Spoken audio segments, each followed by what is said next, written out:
আসসালামু আলাইকুম everyone, welcome back to my channel Munmun's everything. আমি আজকে আপনাদের একটা পটলের ইউনিক একটা নাস্তা রেসিপি শেয়ার করে দেখাবো। ভিডিওটা যদি ভালো লাগে আপনারা আমার চ্যানেলটি সাবস্ক্রাইব করে পাশে থাকবেন। তাহলে আমরা চলে যাই মূল ভিডিওতে। এই নাস্তাটা তৈরি করার জন্য আমার লাগবে 1.5 কাপ চালের গুঁড়া। 1.5 কাপ চালের গুঁড়া দিয়ে আমরা এই নাস্তাটা খুব সহজে তৈরি করে নিতে পারবো। তাহলে চলুন প্রথমে আমরা নাস্তাটার জন্য নারকেলের পুরটা তৈরি করে নিই। প্রথমে আমি চুলায় একটা ফ্রাই প্যান বসিয়ে দিলাম। এরপর আমি এখানে 2 কাপ নারকেল গুঁড়া দিয়ে নিয়েছি। নারকেলটা একটু গুঁড়ো করে নেবেন। এখানে প্লাস একটু 4 টেবিল চামচ মতো খেজুর গুড় দিবেন। স্বাদের ব্যালেন্স ঠিক রাখার জন্য 1 চিমটি লবণ দিবেন। নারকেলটা একটু নেড়ে চেড়ে স্প্যাচুলা দিয়ে একটু লাল করে নেবেন, যাতে নারকেলের পুরটা একটু জোড়া জোড়া টাইপসের হয়ে আসে। এই পর্যায়ে আমি চুলাতে একটা ফ্রাই প্যান বসিয়ে দিব। নারকেলটা আমি নামাই নিয়েছি। ফ্রাই প্যানে আমি 1 কাপ দুধ দিয়েছি লিকুইড, পর 1 চিমটি লবণ দিয়েছি। আমি আসলে এখানে ফুড কালারটা ইউজ করব। আপনাদের কাছে যদি কারো যদি বেকিংয়ের কাজ করে থাকেন তাহলে যে কোনো কালারের সাথে আপনারা যার যেটা ভালো লাগে এটা ইউজ করতে পারবেন। আমি আসলে আজকে এখানে গ্রিন কালারটা অ্যাড করব।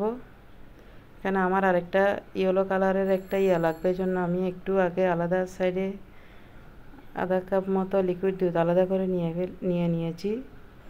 এই পর্যায়ে আমি 4-5 ফোঁটা মতো দুধে গ্রিন কালার ইউজ করেছি এবং আমি 1.5 কাপ এখানে চালের গুঁড়া দিয়েছি এবং স্প্যাচুলার সাহায্যে একটু নেড়ে ছেড়ে ডোটা আমরা একটু সফট করে নিব।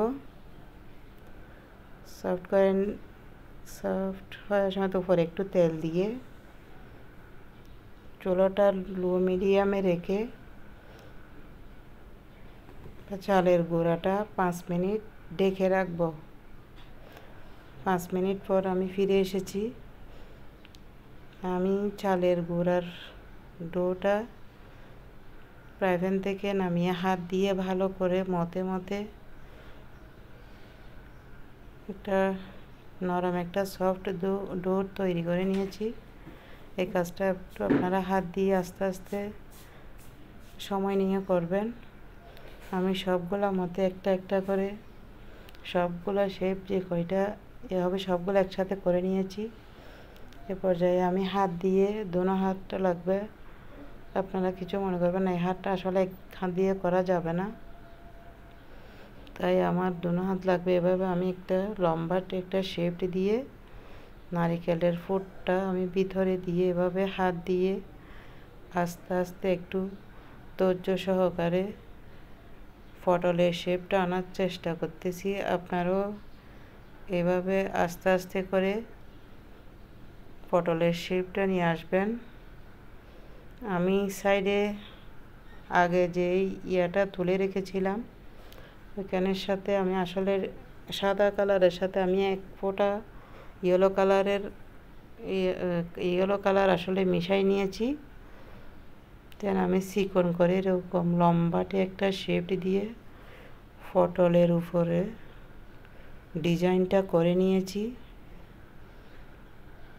আপনারা একটু এটা সময় নিয়ে করলে আপনাদেরও এটা চলে আসবে। জিনিসটা একটু খেয়াল করে করতে হবে। আসলে আমিও প্রথমবার ট্রাই করছি। দেন আমি লবঙ্গের একটা বোটা নিয়ে একটু কেটে পটলের শেপ আনার চেষ্টা করেছি। দেখেন আমার সবগুলা পটল তৈরি হয়ে গিয়েছে যেই কটা রেডি করেছিলাম। এখন আমি এই পর্যায়ে চুলায় একটা পাত্রে 1 লিটার মতো পানি বসিয়ে দিয়েছি এবং স্ট্রেনারটা উপরে দিয়ে দিয়েছি। এটা হচ্ছে আমার আসলে বাবা পিঠার একটা হাঁড়ি, এটাতে আমি বাবা পিঠা তৈরি করি। আজকে আপনাদের সুবিধার্থে আপনাদের এটা দেখিয়ে দিচ্ছি। আমি সবগুলো পটল এভাবে স্ট্রেনারের উপরে বসিয়ে দিয়েছি। পানিটা যখন সিদ্ধ হয়ে আসবে আমি এখানে উপরে একটা ননস্টিকি একটা কাঁচের একটা ঢাকনা দিয়ে দিয়েছি। আপনারা ছিদ্রটা একটু বন্ধ করে দিবেন, বন্ধ করে দিয়ে আধা ঘন্টা মতো চুলায় রাখবেন। দেখুন আমার পটল শেপের নাস্তাটা রেডি হয়ে গেছে।